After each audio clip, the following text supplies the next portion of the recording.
So we've all read the thumbnail, so let's just jump in. This timeline involves a sort of mixing the Bardock special and the new continuity from Minus and the Broly movie. It changes here when Bardock is in a healing chamber, having his visions, except this time, he has his vision of Kakarot and Frieza on planet Namek earlier. Now, for the sake of the story, let's assume that Bardock, like Vegeta and Nappa, knows what planet Namek is, and he can recognize this place as planet Namek. He jumps to the conclusion that Kakarot needs to be sent to planet Namek ASAP.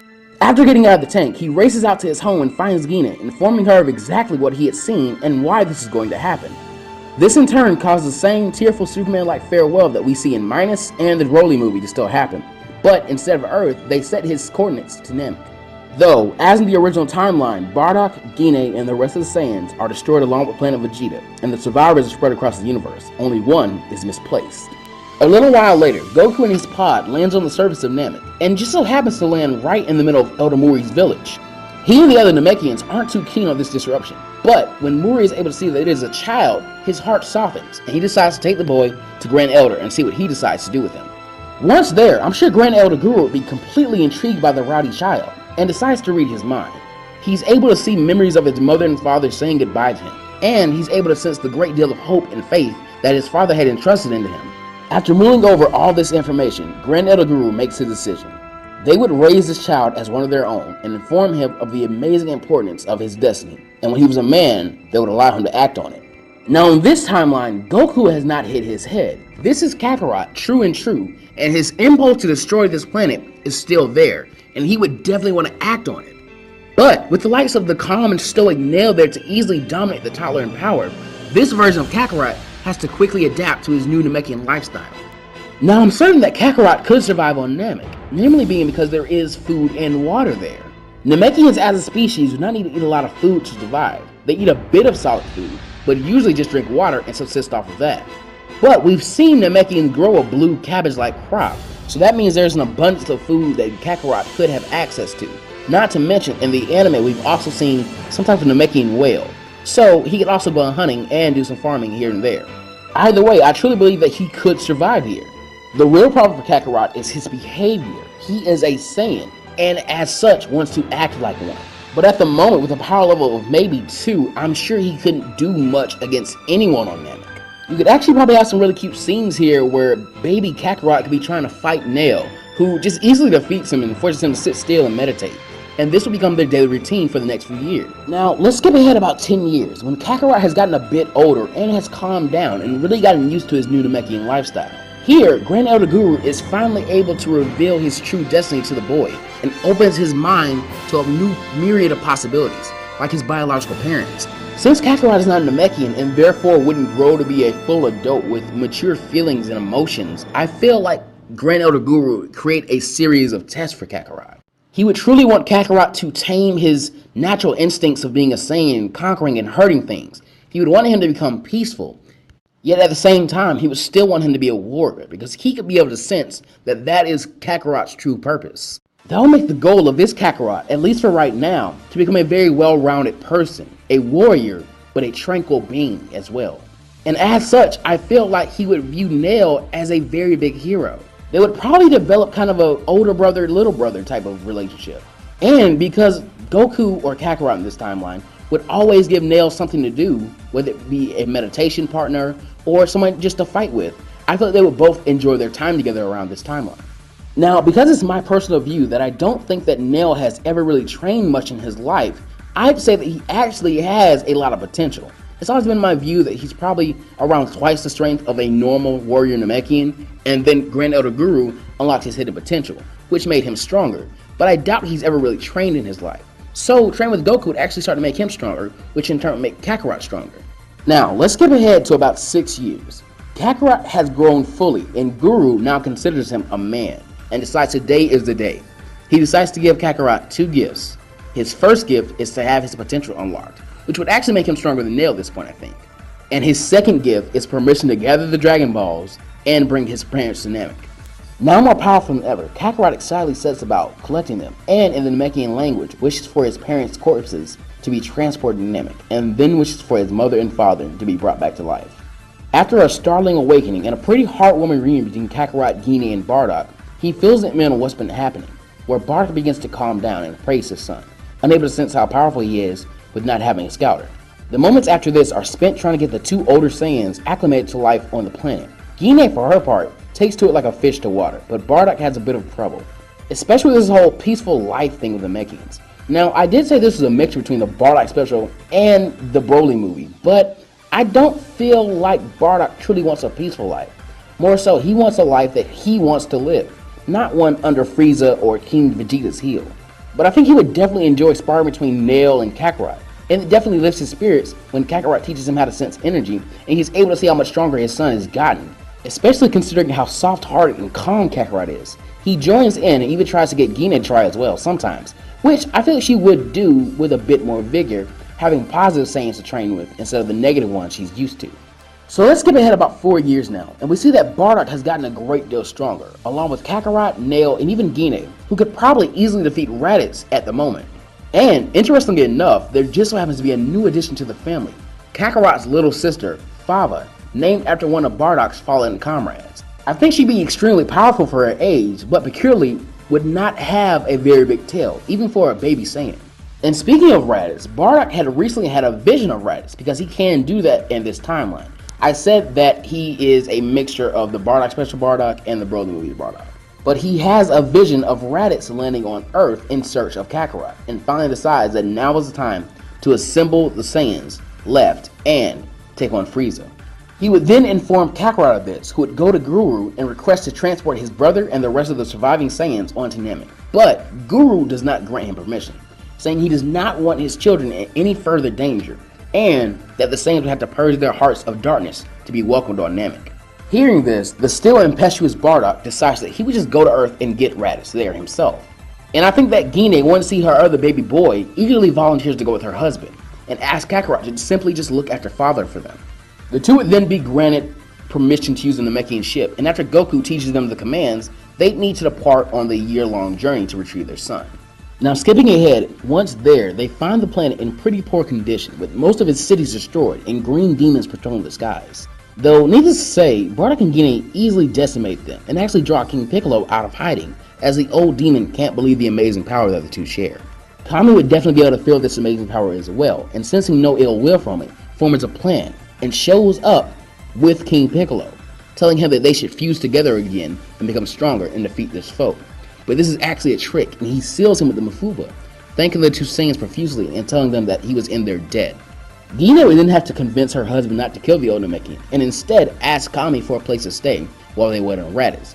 During this, Kami has Mr. Popo collect the Earth's Dragon Balls so they begin to repair the damage done to this world. Now, because a lot of you are probably pretty curious about what's been happening on Earth since Kakarot never landed here, let's elaborate what's been going on. Well, I actually imagine that Bulma would have probably died in her search for the Dragon Balls, thanks to Monster Carrot.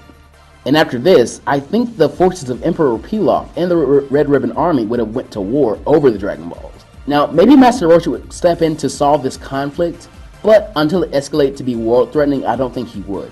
I imagine Krillin would still come to train with him, Yamcha would still be in the desert, and other than that, nothing would really go on for them until King Piccolo arrives. Now, here'd be something really cool. I think that Dr. Gero could make a pretty early appearance in the series here. See, without Kakarot, it could be theorized that maybe his son survives, and maybe he doesn't go down the path of wanting to destroy Son Goku. Maybe he would just want to kill King Piccolo, and I think that would put him on a lighter path than what he was usually on. So, you could see him team up with maybe Dr. Briefs to create some type of android that could take on King Piccolo. So, after Kami repairs the damage to the world, I feel like these two would still be working to make sure that Earth had a steady defense system. But other than that, that could be the last we see of Earth in this timeline, since it's not a very prominent place without Kakarot being there. 6 months later, Bardock is able to sense the key of his other son, and comes up with a very good plan. He locates where his pod will be landing and flies there, waiting for it to come into sight.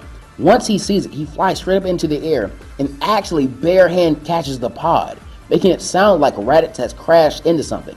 He then is able to tear the pod open, grab his son's scouter, and break it before he even utter a word.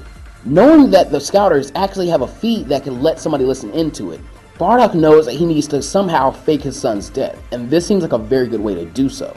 After letting him land and filling him in on the situation, Raditz would be absolutely stunned, Not only were his father and mother alive, but they were both much stronger. And soon, he'd see that Bardock destroying his pod and pulling him along would be the best option for him. Once they arrived back at Kami's lookout, his mother would shower him in affection, and his father would gruffly push them all back into the Namekian ship, all while ignoring another of Kami's thank yous. Another 6 months of travel await this group. So back on Namek, Kakarot's training had been ramped up to an 11, now that he had the new goal of overthrowing this Frieza guy. I think his new little sister Fava would really enjoy training with her brother. It wouldn't really be training for her so much as playing. Though Nell would be pretty used to how rowdy Kakarot was as a kid and would enjoy trying to, teach the girl some real structure and maybe show her how to actually throw a punch or meditate. It'd be really cute, kind of like how Piccolo is with Pan. Now when Bardock and the others arrive, Raditz having been taught how to sense ki during the 6 months trip, he is shocked to his core at how strong his once weakling of a brother had gotten, while Bardock on the other hand would be extremely proud of Kakarot and congratulates him for attaining such power. He would then request that they get asked to gather the Dragon Balls, as Bardock's plan to attack Frieza was to wish every surviving Saiyan to their location. Nail steps in at this point and reveals that, as with Raditz, they would not be allowed to bring evil Saiyans here, so they would need to find another planet to do this on. Bardock, having calmed down a lot in his years, considers this and compromises some of them on a different planet as Nail has suggested.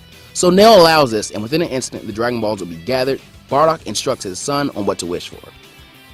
First, revive the Saiyan known as Tora. Second, inform me of the nearest habitable planet. And third, send all living Saiyans there now. And with that, Bardock and his family disappeared from the sight of Nail and ended up on a desolate planet surrounded by 6 other Saiyans, all with confused looks on their faces.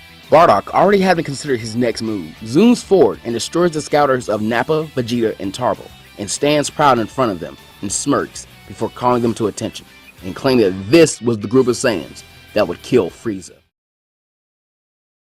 Vegeta, once getting his bearings and hearing the sheer amount of disrespect that Bardock had just spoken to him with, bursts forward aiming to teach the low-class Saiyans some manners. But with Bardock being 5 times stronger than Vegeta at this point, he easily parries the prince's blows. He tries to calm the Saiyan elite down, but can't really speak over the many blasts that Vegeta was currently shooting at him. When the smoke cleared away, Bardock sighs with a vein on his head, throbbing in anger as he regards his armor's destroyed state. He then roars at Vegeta for messing up the armor that Old Man Guru had made for him. And the other Saiyans who weren't aware of Bardock's power gawk, with Paragus notably being intrigued. Tora and Tarble look on completely flabbergasted. Vegeta and at this point Nappa were almost foaming at the mouth with rage, and Vegeta hits his last straw and decides he'd have to resort to becoming an Ozaru, hoping he'd be able to outsmart the other Saiyan in the form. He began to create a power ball in his palm, and at the last thing he heard was a loud no from Bardock as he disappeared from sight, and both he and Nappa had his fists slammed into their stomachs, knocking them both clean out. Bardock then sighed in relief, mumbling if somebody as strong as he or Kakarot had transformed and lost control, it'd be a disaster. Tarble, after seeing his older brother defeated, yells out and runs between him and Bardock, while trembling yelling out that he would protect him. Bardock actually grins hearing that, and places his hand on top of the young prince's head, praising him for his loyalty, and telling him that he means no harm. He then called the others close, and Kakarot would be too busy sizing up Broly, feeling him to be the strongest person other than him that he'd ever met. When they get there, Bardock explains the entire situation to them, getting shot looks from Paragus and Tora. Speaking of Paragus, he decides to keep his intentions of revenge on Vegeta to himself, his sights now also being set on Tarble since he knows that he's also alive. And speaking of, when Vegeta and Nappa wake up still in pain, they have no other choice but to listen to Bardock, with Vegeta still fuming at the thought of being surpassed by a low class, but not even being able to check by how much without a scouter. Bardock begins to explain that they have very little time. He's very impatient about enacting his plan, and they have a lot to learn very quickly. Frieza's had 20 years of life, way too long. He begins to tell everyone of his plan, looking to Vegeta, Nappa, Paragus, and Tarble, telling them that they would need to begin teaching the low-class Saiyans how to control themselves in the Ozaru form. Vegeta then barks back, saying that only the high class could do that, and Kakarot kind of snickers and mentions that he was sure that they thought that about power as well, but look what just happened. A low-class Saiyan had just defeated 2 high-class Saiyans in one hit. Against his better judgment, Tarble couldn't help himself, and began cracking up, laughing hard at his brother, and soon the other Saiyans joined in, other than Paragus, Broly, Vegeta, and Nappa. Once their laughter had passed, Tarble volunteers to do his best and try and teach the other Saiyans what he knew about controlling himself as an Ozaru. Just then, Fava, remember, the daughter of Bardock and Gine, the curious girl that she was, noticed the bright green pelt around Broly's waist, and got away from her mother's grasp as the grown-ups began to speak. At first, she hesitantly reached out to test it, before seeing it was soft and hugging the older Saiyan around his leg with a giggle. She then noticed something she'd never encountered before, as Broly, never really receiving any physical contact like this, looked down in shock. Fava then yelled out, "Look mama, he don't have a tail either." Everyone looks over at the sight, and Broly can't help but smile at the cute kid, reaching down to rub her head, but stopping in his tracks when he hears his father bark his name. Ignoring the strange father-son dynamic, Bardock curiously notices that even without his tail, Broly was easily the second strongest person there, probably as strong as Frieza. And hearing this, Toro raises an eyebrow and asks his old comrade how he would know that without a scouter, and if that was true, why not just go and kill Frieza now? Bardock then says that one of the things they're going to have to learn is sensing energy, and gains a blush as he realizes that he's going to have to tell them about his power. He then mumbles out that he can see the future, and the Saiyans outside of his family look at him as if he were crazy. He yells at them saying that he's serious, and that he's seen a vision of all of them dead underneath the feet of something that looks like Frieza. He thinks that he can transform like they can. Kakarot then steps in, telling them that it was true, and giving them his entire life story, saying that none of them would be here right now if Father couldn't see the future. Furthermore, their options were pretty limited. It was either band together now and take down Frieza, or let the bastard rule forever and put more Saiyan blood on his hands. And Broly for one looks at the other Saiyan and feels almost compelled to believe him, and lowly says that he does believe them, causing a wave effect of the other Saiyans to stand with Bardock. Vegeta the last one to do so, mind you. Bardock then looks over to his youngest son and asks him to remind him how long it would take for the Dragon Balls to recharge, as they're going to need them for the plan. And he begins giving out orders to the others. Taro will need to go to the other side of the planet and begin testing out the Ozaru form and try and learn how they knew how to control it. Gine and Favo would need to explore this planet and find a suitable food source for all these Saiyans. Purunga said that the planet was inhabitable, so there had to be something here. Kakarot would need to begin instructing everyone on how to meditate as well as sense energy, as Nail said that it was key to calming him down as a kid, and that may help them control their Ozaru forms. Speaking of which, he would also need to get back in contact with Nail just in case they needed something. And Bardock himself would be toughening everybody up. For time constraints, let's get back to about the first 2 months or so into this schedule. Luckily, Gine is able to secure a food source, and afterwards, I think she's going to start helping Kakarot teach others how to meditate. Remember, she's not much of a warrior, so fighting these other Saiyans isn't too appealing to her. I think Fava and Broly would be Kakarot's most frequent students. Remember, Broly spent his entire life on Vampa doing the same kind of training on Lupergus, so a change of pace would be very welcome to him. Plus, he'd enjoy spending time with Kakarot, and Fava was a delight to him. But he would reluctantly get into a few good spars at Kakarot per his insistence, making them both a bit stronger over time.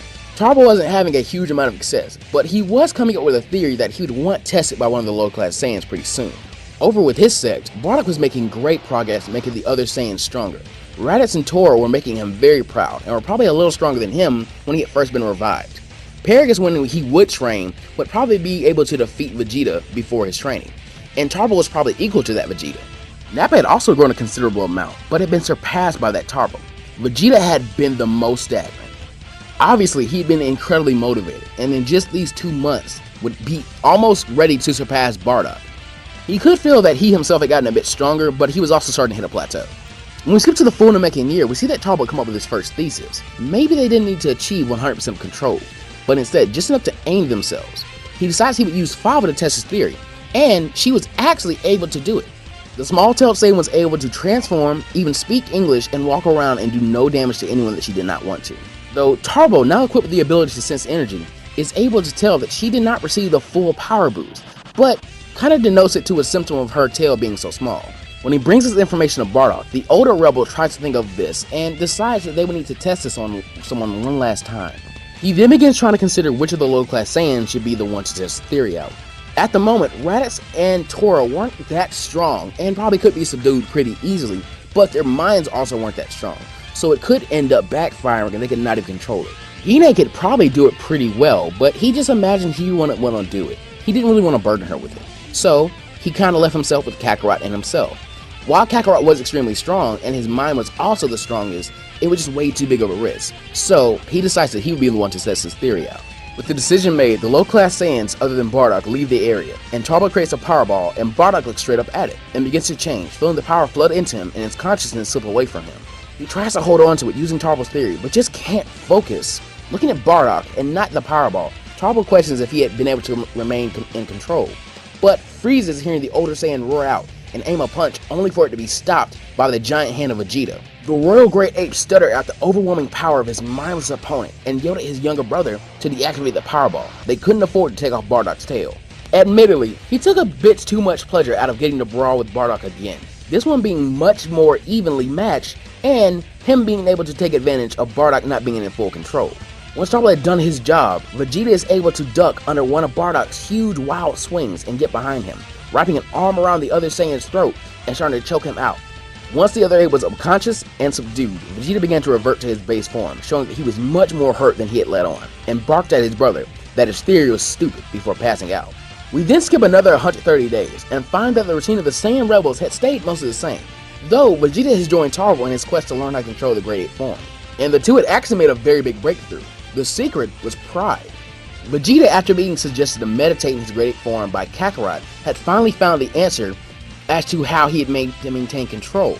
He was much too prideful to allow himself to act like a mindless beast, and some part of his mind continued to tell him that when he assumed it. He makes this known to the other Saiyans, and this time, Raditz is the one to volunteer to test it out, and lo and behold, it works.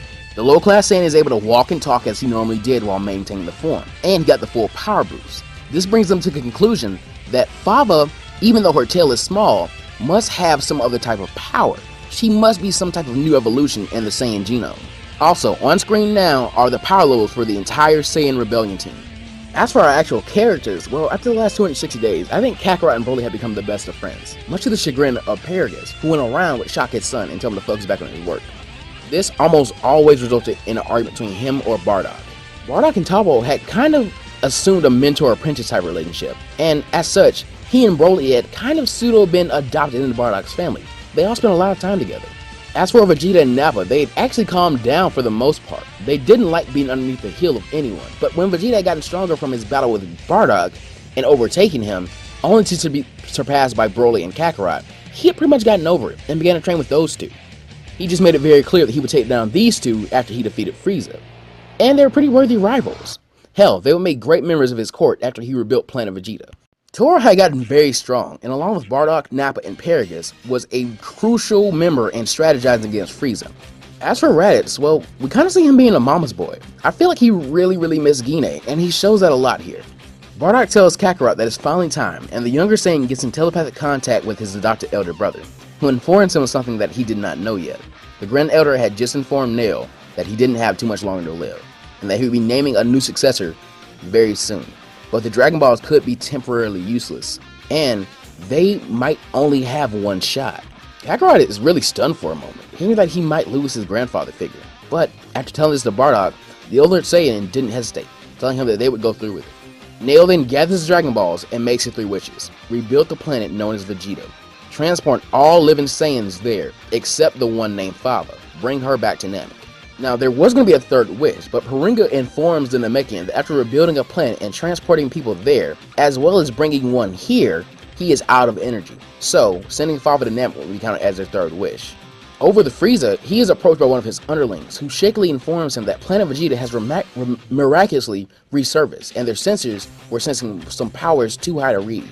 Frieza immediately orders his ship to go there, with just the forces there, like Zarbon, Dodoria, and a few henchmen. Once getting close, the Emperor uses one of his high-capacity scouters that can read his power in his higher form, and his jaw almost drops, seeing 2 very high power levels of 16 and 20 million, with lower ones of around 1.8 million or lower. He panics seeing these powers growing, and begins transforming, shocking those around him, as he shakes the ship with power, though that was not as shocking as the massive ki blast heading towards the ship.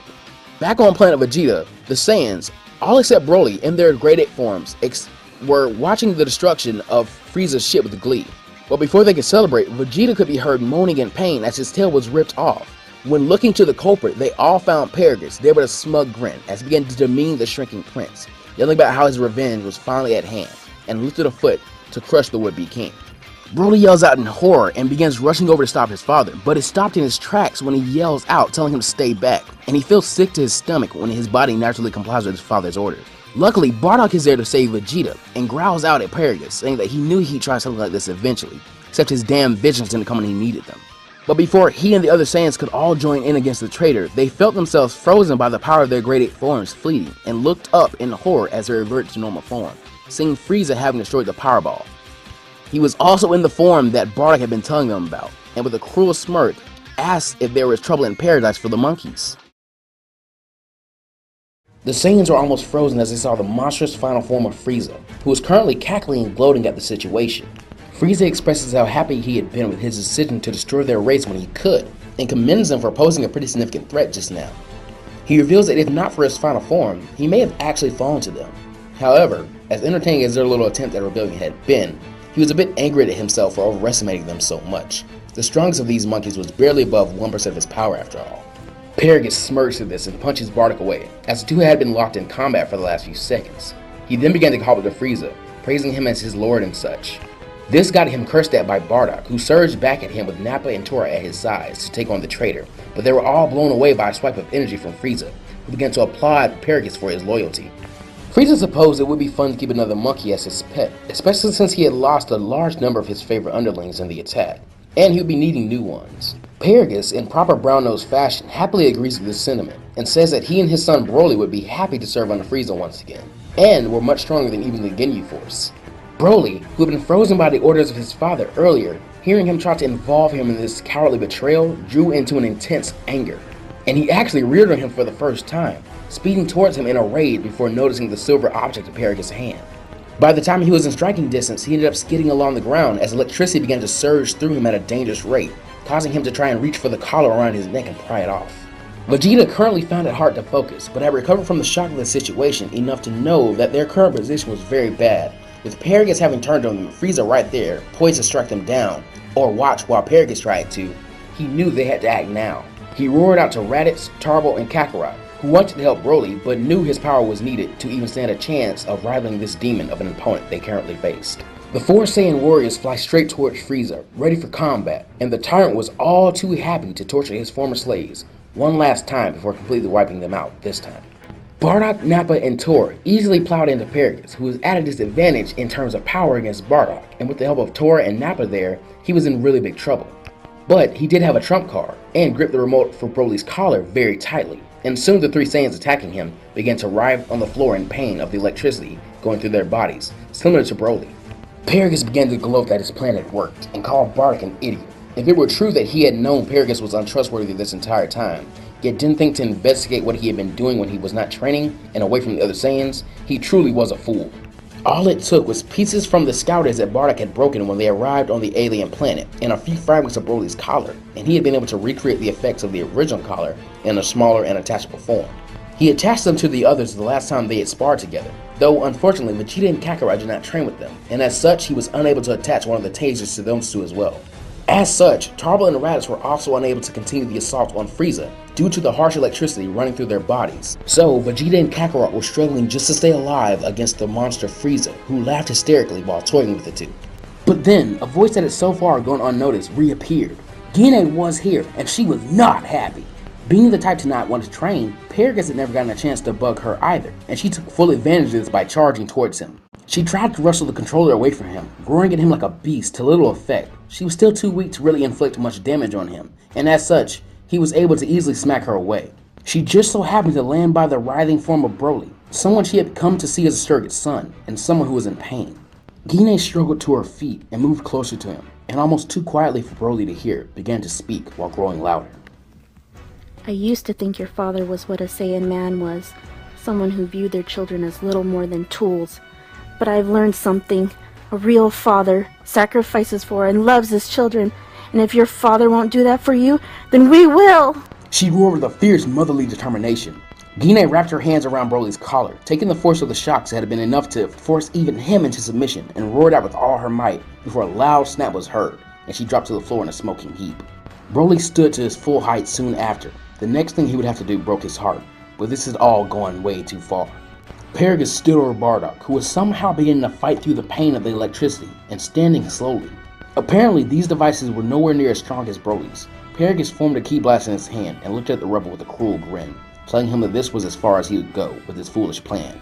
Forever brave, Bardock showed no fear and looked on bravely, but that turned into shock as the arm of Broly came through his father's chest, and the monster of a Saiyan reached forward and crushed the remote in Paragus' hands, freeing his comrades. Broly roared out in pure anguish and rage as his eyes shined in a piercing yellow. He was just barely in control of himself, thanks to the meditation with Kakarot, and flew straight towards Frieza, who had stopped his beating on Kakarot and Vegeta just long enough to see the proceeding, before Broly barreled into him, his power 10 times what it had used to be, and growing more and more the more angry he got.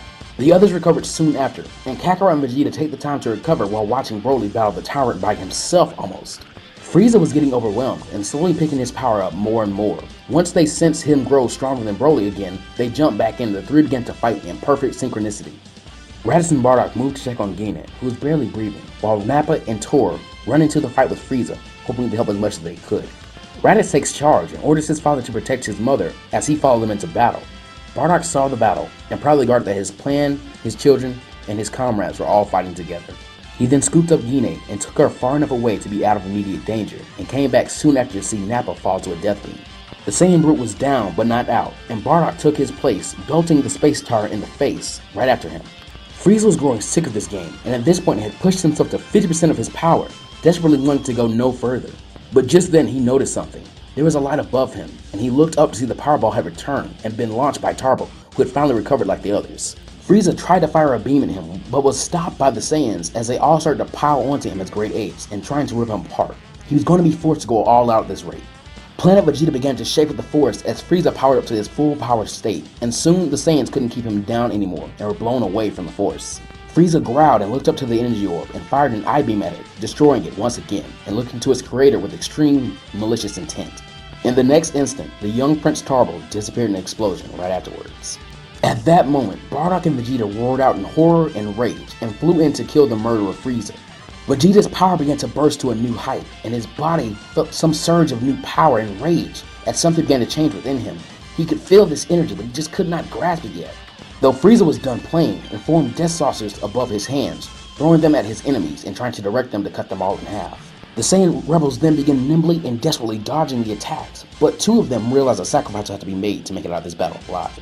Nappa and Tor, realizing they didn't have much more to offer in this fight, waited until the disc got close enough and then detonated themselves, destroying them and the disc as well. Bardock was further racked with grief, and if one paid close enough attention, they would feel a similar power coming from him that Vegeta was taking hold of solely. Before Bardock could really even focus on this power, he looked up to see something he'd hoped he'd never see again. The last thing he'd seen before Frieza sent him to hell the first time. A huge supernova had been formed above Frieza, and the Emperor began to hurl it down towards the group.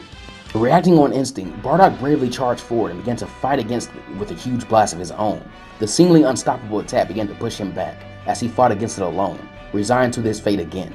But he was summoning all that he could and began to gain a faint glow around himself before hearing the voices of Raditz and Kakarot yelling out as they too mirrored their father's blast and fought with him.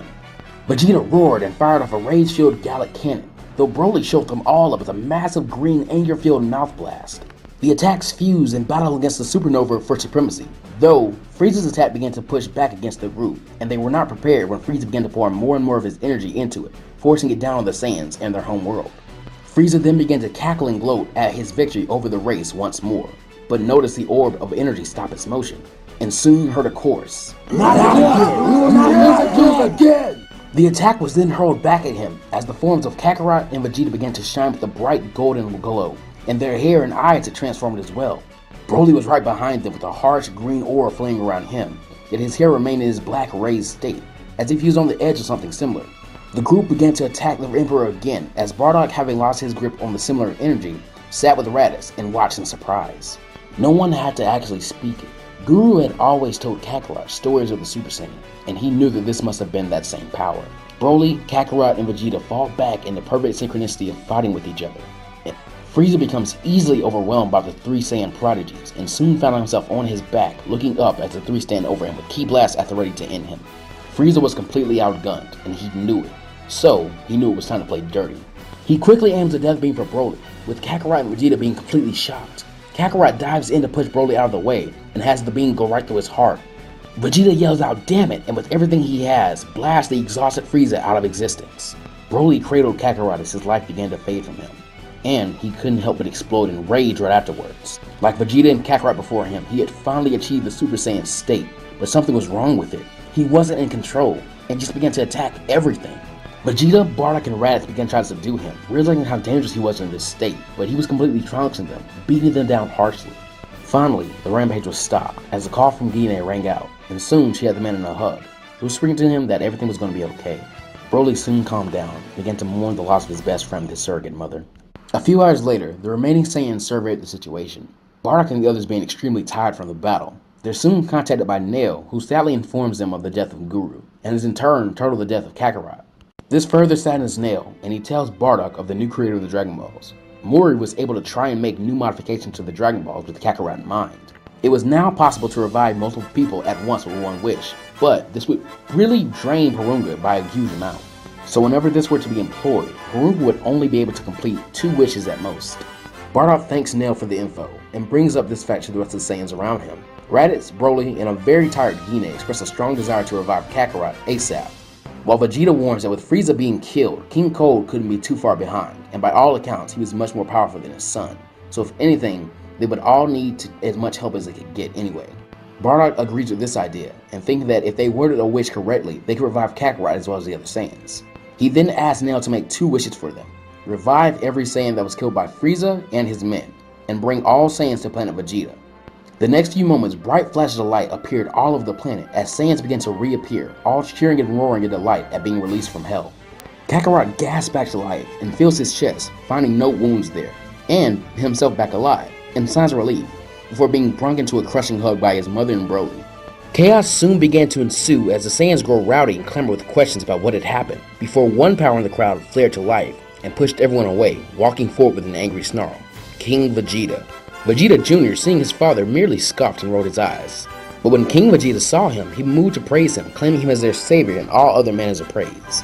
It didn't take long for the prince to get fed up with this, but he soon noticed his brother alive and next to Bardock, and flew towards him, embracing him with pride at his brother's bravery and cunning in battle. When King Vegeta realized who it was, he began to roar about his disgrace of a son being back on the planet, and this time, Vegeta Jr. reared on him, snarling in anger and going into a whole tirade about Turbo being 10 times the Saiyan that their father ever was, and being instrumental in the defeat of Frieza. The Saiyans stand around shocked, as Vegeta had defended what was in their minds a weaker Saiyan, which was extremely un-Saiyan-like, and began to clamor and jeer the prince, who was strongly considering sending them all back to hell at the moment.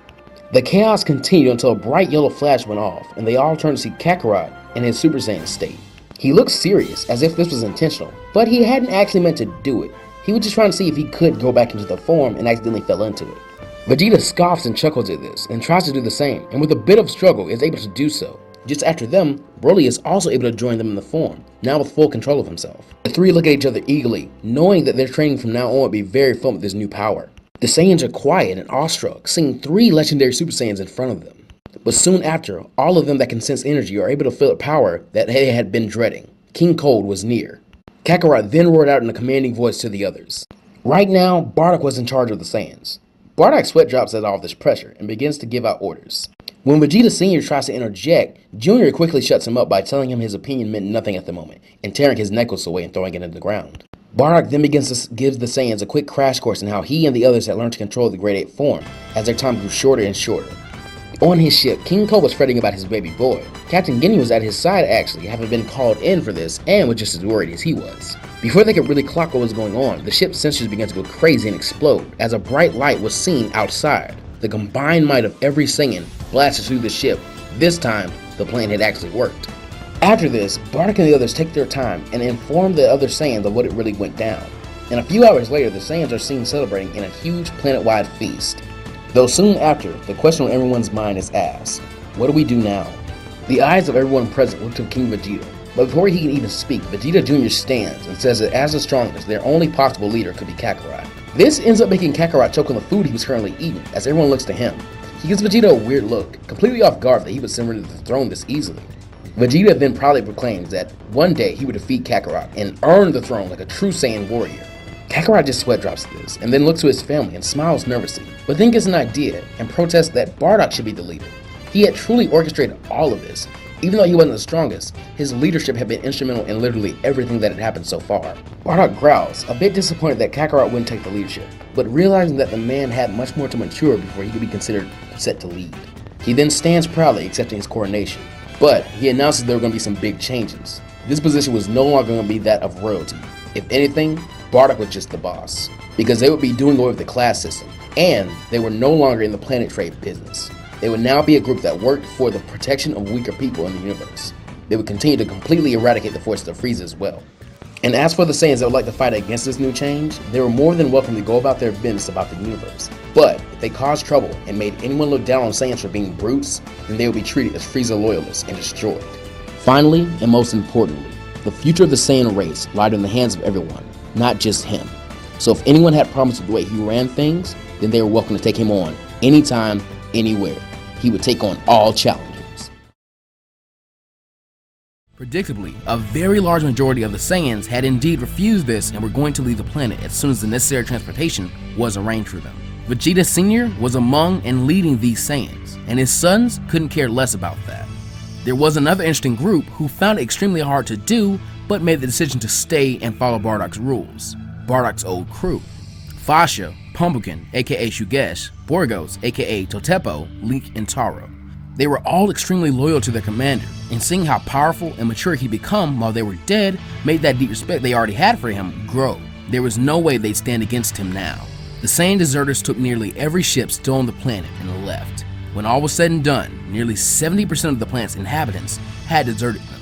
Of those who stayed, there were mostly the cooks and engineers, and some of the much younger children, as in babies born the same day Frieza destroyed the planet that had been revived still as babies. Saiyans who had virtually zero battle experience, and as such, no real inclination to want to stay with the older ways of Saiyan society. They just wanted to live. But to the deserters, Bardock gave one more warning. You have 1 year. After that, we're coming after all of you and the rest of Frieza's dregs. The Saiyans couldn't help but feel a bit of fear at that statement. With no time to waste, one of Bardock's first orders of business was to get their planet back up and stable. To do that, he realized they needed a few things, one of which being money. But again, they were done with conquering planets, so they had to find a new way to earn money.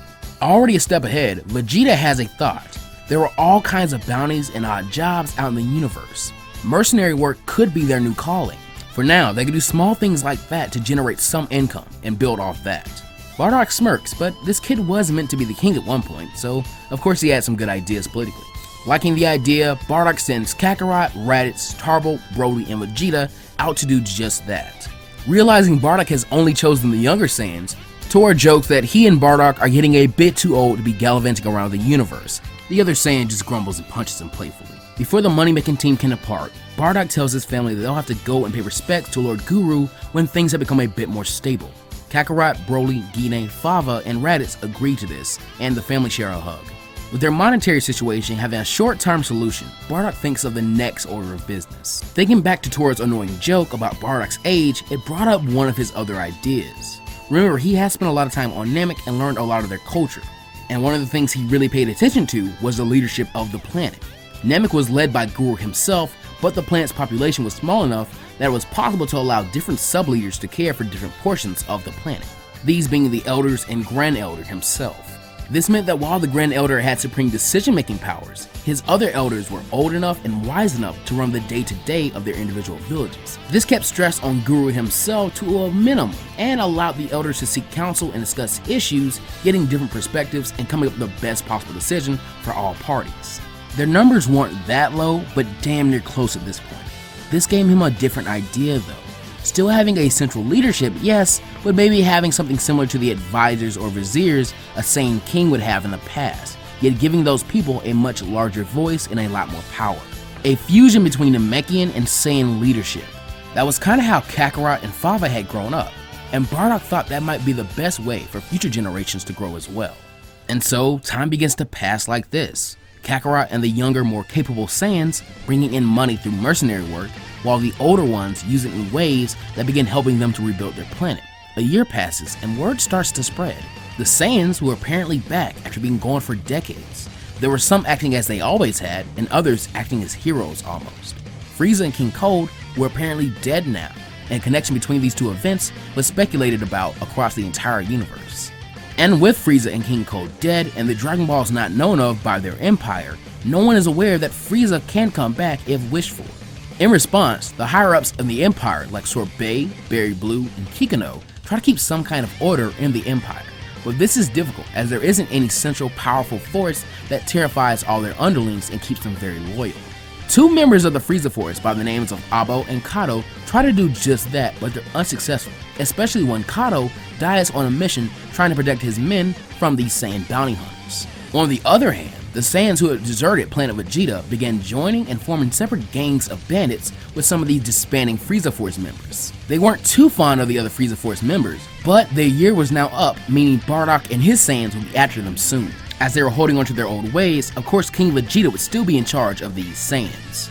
And this is why the view of Saiyans was slowly changing in the universe. Yes, there were bad Saiyans, but it seemed there was also a group of much stronger Saiyans easily taking them down and turning them into local authorities before collecting a bounty or reward and leaving. Sometimes they would stay around to eat though.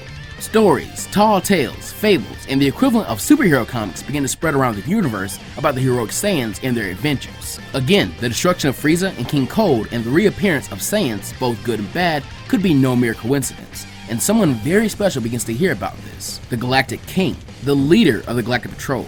He's hearing that Saiyans, the former scourges of the universe, are returning, but very different, to the point where they're doing the job of his organization and not Frieza's. In response, he orders an investigation by one of his best men, and he's getting confirmations that the rumors are completely true. So, with a very good idea in mind, he creates a huge rumor about the Frieza Force attacking a planet as some kind of show of their remaining power.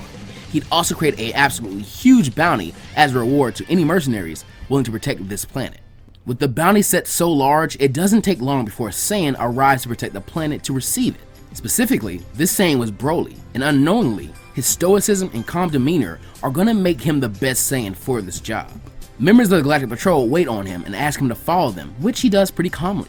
They bring him to the Galactic Patrol King, who examines the Saiyan very curiously.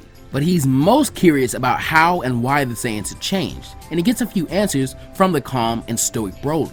This really sets it in stone that the Galactic Patrol wants these guys on his side, and the King convinces Broly to help him set up a meeting between he and the new boss of the Saiyans to do just that. Agreeing to this, Broly accompanies the Galactic King and his personal guard to the former planet Vegeta. They were still working on a new name. The planet was now doing better. The younger Saiyans were starting to grow and be more independent, more ships are being built by the engineers, meaning more transportation, and the cooks and butchers learned lots from Gine, who during her time on planet Earth had tried lots of different food and learned actual recipes that Saiyan food just couldn't top. She quite liked teaching now. Schools had been built. The meditation and ki control learned on planet Namek were being taught en masse now, and the Saiyans on the planet were actually friendlier. The planet was rebuilding and doing pretty well, but they could be doing much better, and the Galactic King thinks he can help, hence why Broly brought him.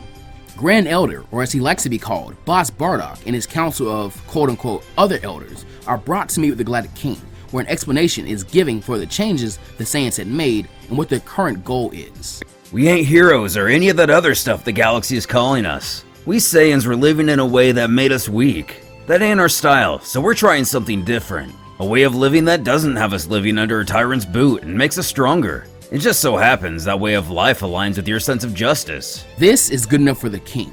These warriors wanted to do good, and he had a lot of good in the universe he wanted to do that his men just weren't strong enough to accomplish fully. So he offers a deal: become a part of the Galactic Patrol. This will allow them to receive funding and good publicity, and they'd be able to join the economy of the universe instead of the more illegal means they used to be in. Bardock and his council consider this idea and agree, and so once again, time moves on, but with a few advantages. With the help of the Galactic Patrol, the Saiyans begin to grow even more and a lot faster. More money meant their formerly meager means of living were much more upgraded. They can afford to hire help from off-planet and even trade with different planets, many of which they had helped to protect and so had become close allies very quickly. This left more time for recreational activities, and as such, the Saiyan population began to grow in the universe. Even Kakarot, Broly, and Vegeta are able to settle down, but something strange begins to happen. More and more Saiyan babies are being born with the same condition as Fava, where their tails are extremely small, but their potential is anything but, and some are even being born without tails. These children are naturally taken to the meditation and more peaceful and loving lifestyle of the Saiyans, and yet their fighting spirit is diminished by no means. In fact, more than anything, these children remind Bardock and Kakarot of what a young warrior clan Namekian was like. So while yes, being less traditionally Saiyan, these children when it came to training and fighting were strong, really strong. They're still young, but this new generation proves Bardock and his allies correct in the eyes of the older Saiyans. And as such, Bardock's leadership is decided to continue for a while longer. This was the right way. Now with more money, freedom, and a positive reputation, Bardock leads 2 expeditions to 2 different planets. First is of course planet Namek. Bardock wants to go and pay respects to Guru because he was a grandfather figure to Kakarot and had become sort of a mentor / father figure to him as well. He also wants to establish with the new Grand Elder that the planet is forever under the protection of not only he and his family and friends, but by the Saiyan race as a whole, and now the Galactic Patrol. We'd also get a few cute moments like Kakarot and Nail spending some time together and reminiscing about old times, as they had a brotherly bond when Kakarot was growing up. Bardock may be getting advice on how to run his planet, which the elders might just tell him to keep meditating. And Gine's sentimental side might have her being the one that Bardock has to basically pull away from all the hugging and goodbyes before they leave on to their next expedition. This one to the planet known as Earth. There, Bardock sees that the years they've been away had been pretty kind to the planet, as it had been fully rebuilt through the use of the Dragon Balls. Kakarot is extremely interested in this planet and wonders, what if? And Gine is really excited to learn some more Earth food recipes. Once arriving, they go and meet the Guardian of the Earth. Kakarot is shocked to meet another Namekian, especially this old and on this planet. He actually greets him by speaking in fluent Namekian, kinda shocking Kami.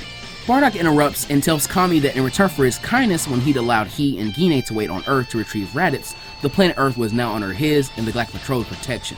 Just like with Namek, if the planet ever needed any type of help, just get in contact with the Saiyans. Kami graciously accepts this offer, as it was clear that this wasn't just to have access to Earth's Dragon Balls. And again, time begins to pass really rapidly, almost a decade actually. Kakarot and his elite crew of Saiyan heroes were now universal heroes. What remained of the Frieza Force and Evil Saiyans had been thrown into the Galactic Patrol prison by the combined forces of the Saiyans and the Galactic Patrol themselves. The organization had become extremely powerful over time, and so had its prisons. All the heavy hitters who held any respect or weight had been taken down by this point. The most evil army in the universe were now down and out. The Frieza Force was a mere distant nightmare now. Love and peace were beginning to reign throughout the universe, and the Saiyans were loved and praised across it.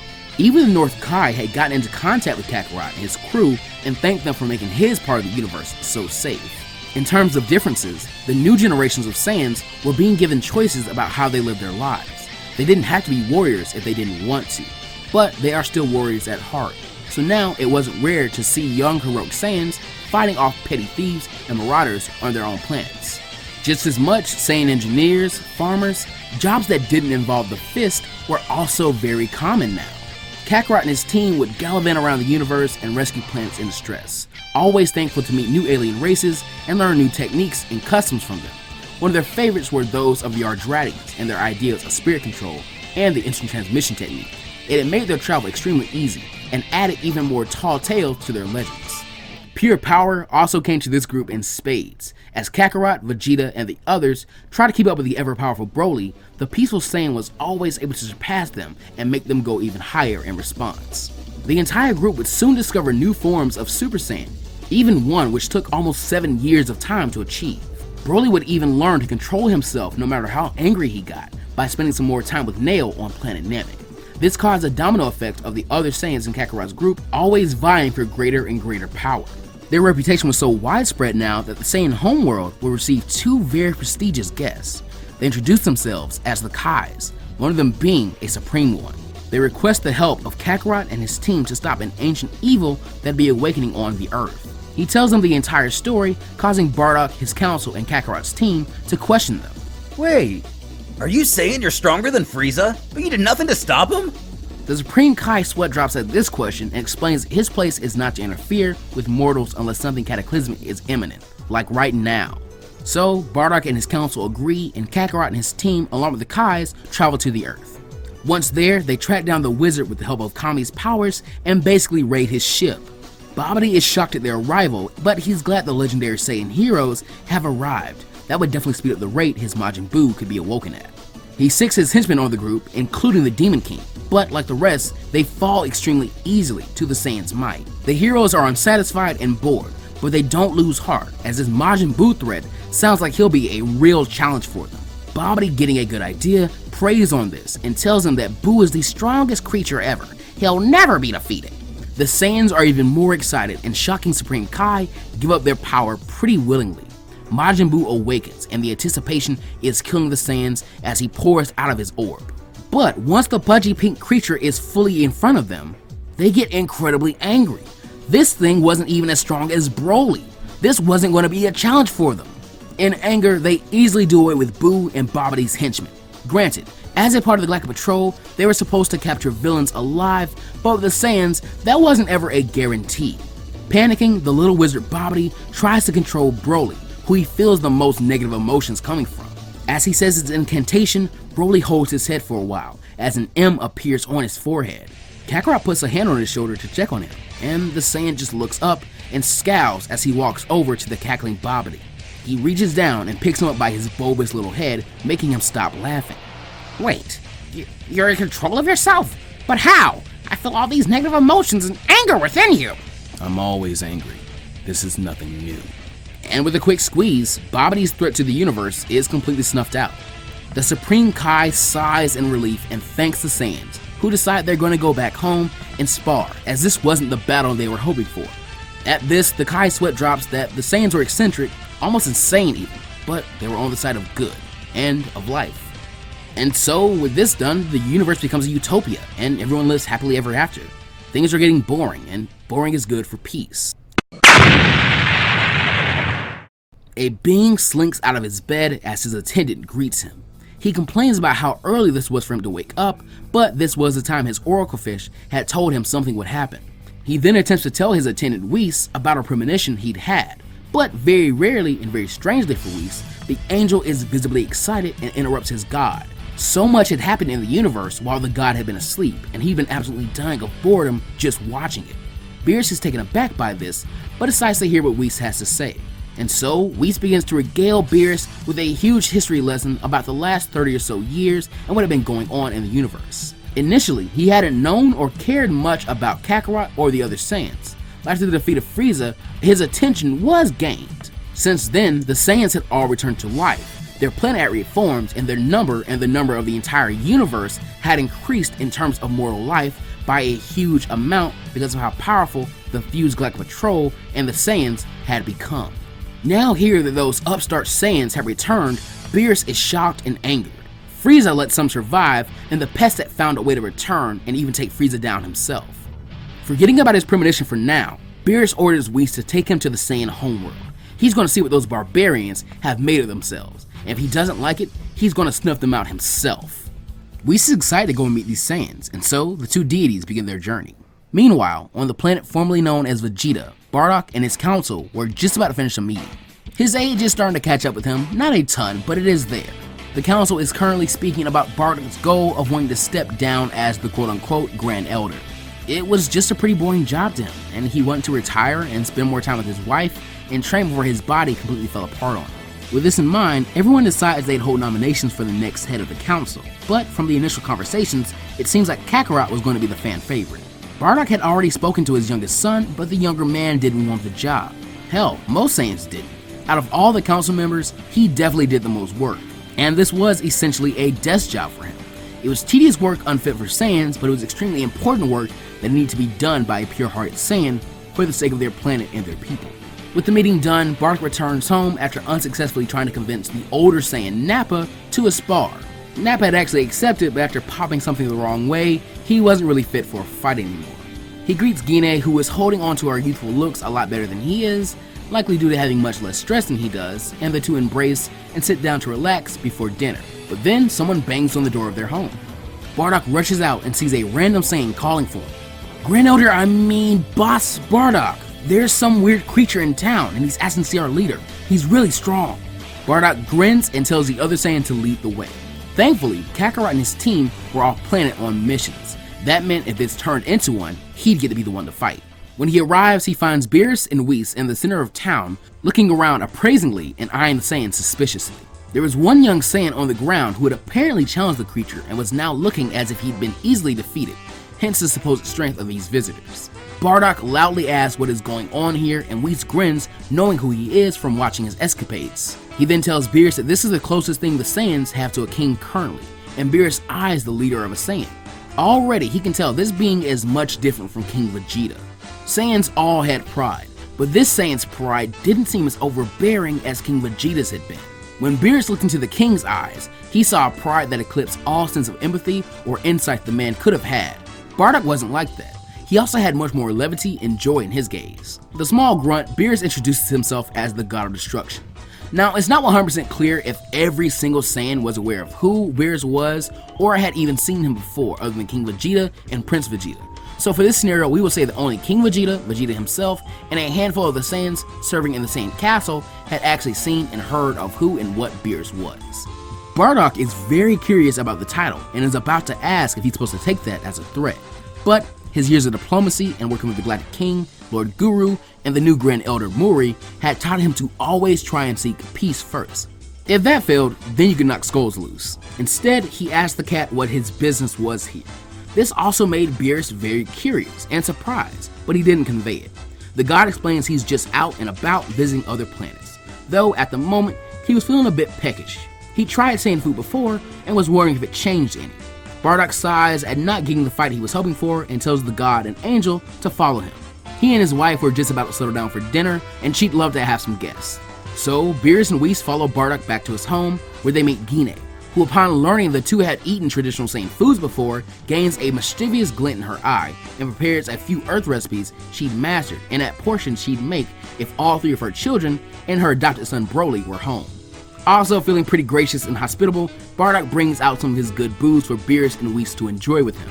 Side note, but I feel like Bardock would be a man who really enjoys his alcohol. Even in the old TV special, the first place he goes to warn Saiyans is a bar. And he just has one of those hard-working yet down-to-earth personalities where you feel like he could probably sit down and enjoy a drink with him. Hvshrt and Whis are dazzled by the food, and the hospitality and kindness is also incredible. That said, Hvshrt enjoys the food and drink with gusto. He and Bardock knocking the beverages back a little faster than Jdella or Whis really want them to out of pure competition. But they can't really control them, so they just kinda shake their heads at their antics. Man, Cat, you're one hell of a guy, you know that? I thought you'd be all stuck up, but you're pretty fun. Hvshrt laughs and bangs on the table a bit too hard, causing it to literally explode. The room goes silent before the drunken Bardock and Hvshrt burst out laughing again, with Whis chiding his god before causing a do-over to repair the table. I thought you Saiyans were nothing but upstarts and punks, but you've sure changed. I'm glad Frieza failed. Jdella raises an eyebrow at that statement, but Whis nervously waves her off, acting as if Hvshrt was just too drunk to know what he was saying. The god was going to talk them out of some really good food if he didn't shut up.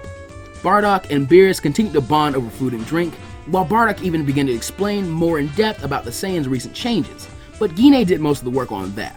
Bardock was, however, able to complain about Kakarot and how he wanted the young Saiyan to take over for him as the boss of the Saiyans. He is able to elaborate that he feels his son will be a better leader than he is, but he also complains about not having any good fights lately. Hvshrt stumbles up to his feet and says he's also been looking for a good scrap, and he and Bardock get excited about this. Before the two can get too rowdy, Whis decides he'll take them and Jdella to an uninhabited yet nearby planet so they don't mess up anything too badly. A quick trip full of trying to keep the drunken duo from puking everywhere later, and the group arrive to a barren planet. Whis says he'll step in if Hvshrt gets too carried away, and Jdella jokes that she'll do the same as she and Whis dig into a dessert she prepared. The two new friends then face off with each other and begin their clash, both sides realizing the other was a lot stronger than they originally thought.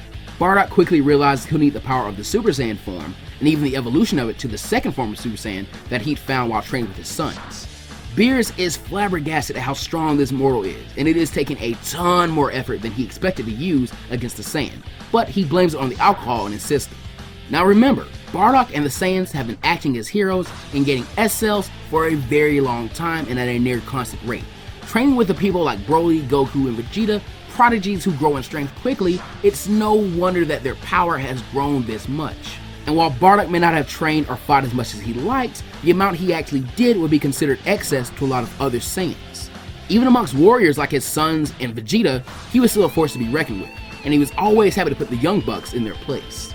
The battle goes on a lot longer than anyone initially thought it would, and it does a lot of damage to the thankfully uninhabited planet.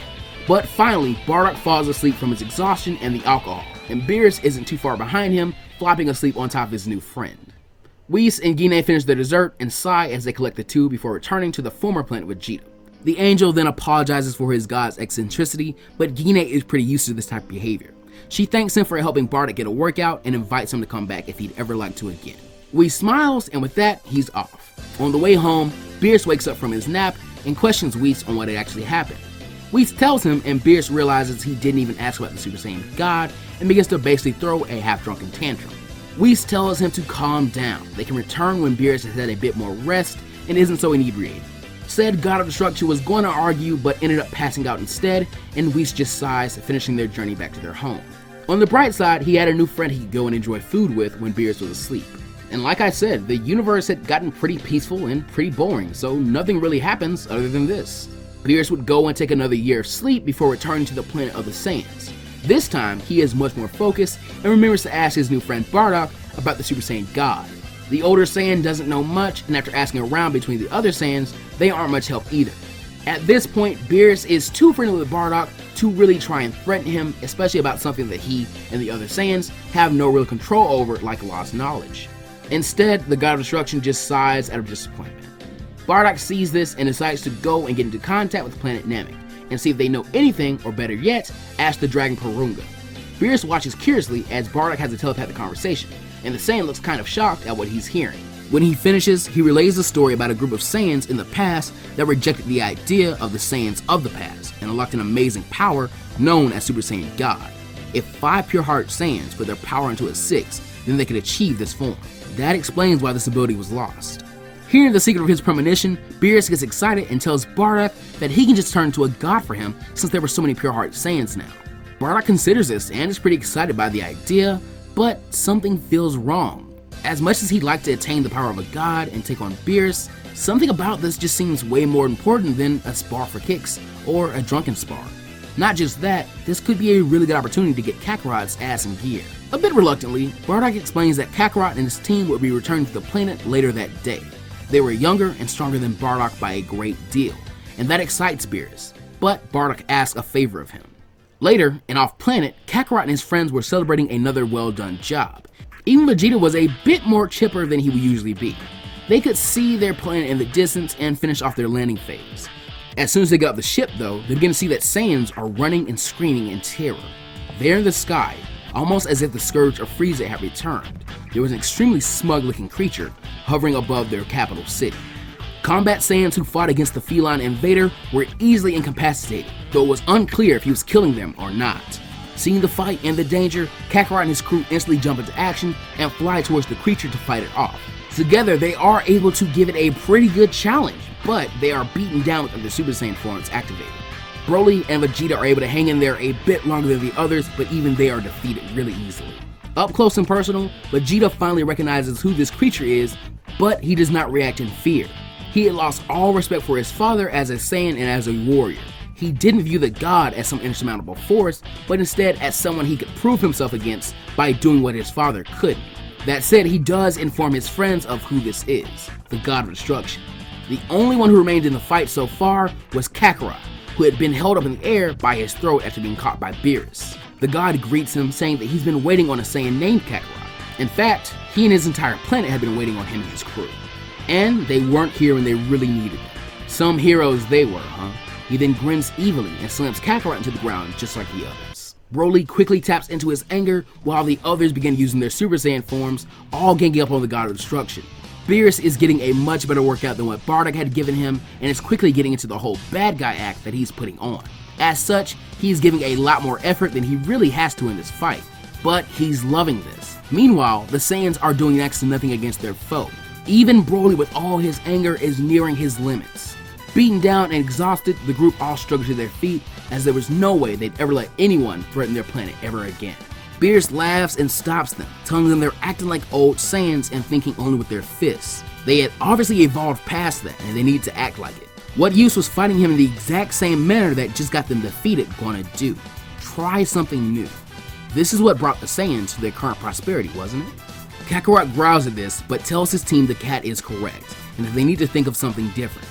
Beerus smirks at Kakarot and applauds him, and can understand why his father and the council want the man to take over leadership. He decides to offer them some more advice and begins to tell the group about a group of Saiyans from the past that rejected the way things had been in the past and discovered something incredible by doing so. He gives them the hint: 5 of you put your power into a 6th Saiyan. This will get you the power to take me on for real, but you gotta throw away that pride, as you'll be fighting me with a power not totally your own. The faces of Kakarot and his team barely changed. Though the idea wasn't very appealing, neither was allowing this, admittedly nice invader to terrorize their world. There was just one issue.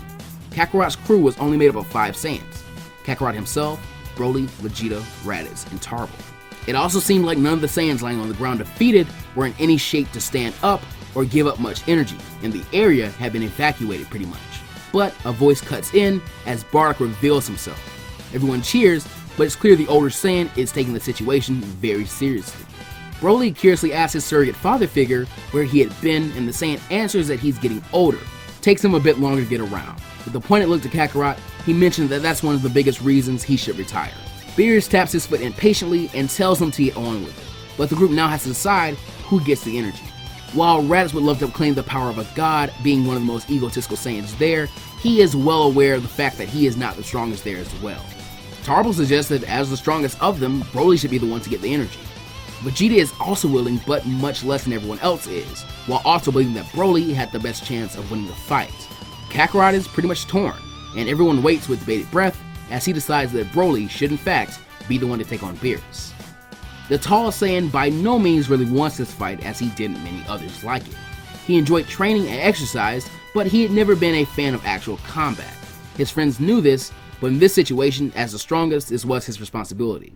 Watching the Saiyans interact, Beerus is again impressed and surprised. A power to rival his own is offered, and the Saiyans do not reject it out of their foolish pride. But those who it is offered to are reluctant to claim it for very different reasons.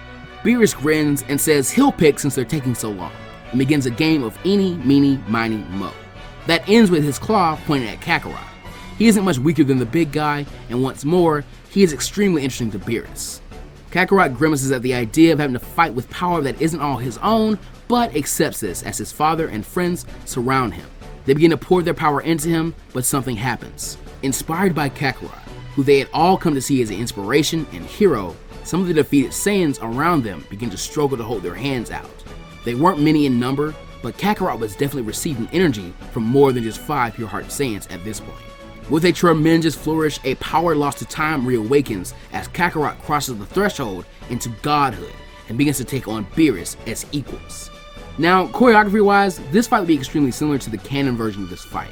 Kakarot is pretty far beyond the version of Goku to take on Beerus in canon, but I think I should put him only a bit closer to Beerus' full power than actually stronger than him. Granted, Kakarot has a lot more alien techniques than canon Goku did, so there are definitely some attacks that he can pull out. Maybe making clones of himself, or even gigantification from the spirit control techniques of the Ardrattians. No, what really changes here is the dialogue. Beerus pokes and prods Kakarot, testing his resolve and questioning him about things. Why wouldn't he accept his new role as the boss of the Saiyans? Why did he think his people looked up to him so much? Why wasn't he here to protect them when they really needed him? These questions whirl around in Kakarot's head as he fights hard. He couldn't help but think of his grandfather figure, Lord Guru. He could see images of himself as a child crying alone before his family and the people who made him who he is today began to appear around him. He would protect them. He would strive for a peaceful existence as the Namekians had taught him. And as a true Saiyan would, he would fight with all his power to protect it. His power explodes and protects his planet and his people from Beerus' destruction. Beerus grins at this declaration from Kakarot and calls out to Bardock, asking if that was satisfactory. The older Saiyan nods with a proud yet sly smile as he and Beerus explain themselves. This was a real attack, and it served to show the younger Saiyans that there were still higher amounts of power to attain and that they should always be on guard. Just because things were peaceful didn't mean you had to slack off. At the same time, it was the perfect test to make sure Kakarot was ready to take up leadership and show him that he should be the current leader of the Saiyans. Kakarot and his team growl at Bardock in anger and embarrassment before Kakarot himself passes out from exhaustion. Now this will be the last fast forward of this timeline, because from here, things are going to get boring. And again, boring means peaceful. The Saiyans made very minute changes under the new leadership of Kakarot. The planet was finally giving a new name that Bardock couldn't believe he hadn't thought of himself. The same homeworld was now known as Planet Guru. And the Guru Defense Force had grown so large that a Galactic Patrol had mostly been absorbed by it. But the two organizations ran virtually the same, already making this a very smooth transition. The members of Kakarot's elite squad would slowly join his council, and the types of meetings the group had were more like sparring matches than meetings, but they always got the job done. As this generation 2 began to grow older, they would slowly settle into roles that suited them best. Broly would finally retire from fighting and actually move on to become a teacher like Gine had before her own retirement. He was extremely well suited for teaching meditation and control over great power. Vegeta would move on to actually become the head of the Guru Defense Force, a position formerly known as the Galactic Patrol King, a warrior leader who led every battle he and his soldiers fought. Kakarot would continue to serve the Saiyan race as their Grand Elder, but he made a lot of use of the making doubles technique through spirit control. This allowed him time to train with the God of Destruction's attendant and continue to seek further strength to protect the peace he and his people had achieved. The other Saiyans were going to live happy, peaceful lives full of love and of course training and testing their strength against each other in training bouts. Everything was peaceful and safe. The Saiyans, the Namekians, and the whole of the universe were happy that one Saiyan had grown up Namekian and made life better for everyone by combining his two cultures. And that, everyone, is where this timeline ends. Hi everyone, hope you've enjoyed the movie. Please be sure to like, comment, subscribe, and share with a friend. Thank you to all the creators and friends who helped me make this series. You can find and support them using the links in the description below. A massive shout out to our current patrons of the channel. In Hero tier, Lone from McQuaid, Treb, and Zyra Returns. In Shinobi tier, Pizza15X. In Z Warrior tier, Knuckles OX. And in Beyond tier, Robert Smith, Xander Trivdy, and Don. And finally, in Plus Ultra tier, DJ the Lazy Gamer. Be sure to always take care of yourselves and go beyond plus ultra. See you guys next time.